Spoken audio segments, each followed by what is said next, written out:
আজ থেকে সবাই আমাকে ছাড়া অন্য কারো ইবাদত করবে না। যদি কেউ অন্য ধর্ম পালন করে তাকে মৃত্যুদণ্ড দেওয়া হবে। হে মহারাজ, আমাদের এলাকায় একজন যুবক আছে। সেই যুবক এক খোদার ইবাদত করে।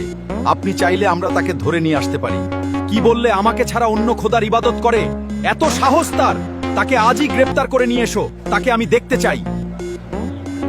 এই যুবক, তুই আমার রাজ্যে বিধান অমান্য করে কোন খোদার ইবাদত করিস? তুই জানোস আমার কথা অমান্য করলে মৃত্যুদণ্ড হয়। আমার রাজত্বে আমার আদেশই অমোঘ। তাই সত্য বল এখনই। হে শয়তানের রাজা, আমি তোর কোনো বিধানই মানব না, কারণ আমি ভয় একজনকেই পাই। তিনি গোটা বিশ্বের মালিক, তিনি আসল রব। তোর এত সাহস আমার রাজ্যে আমার বিধান মানিবা না? এই সেনাপতি, ওকে নিয়ে চিরন্তন গুহায় রেখে আসো, তখন বুঝবে কে আসল খোদা। হে আরশের মালিক, এরা তো আপনারই সৃষ্টি, তাই আমার বিশ্বাস এরা কোনো কিছুই করতে পারবে না, কারণ বাঁচানোর মালিক আপনি। কিরে, তুই এখনো মরিসনি? এই সেনাপতি, এই যুবক কিভাবে এখনো বেঁচে থাকলো?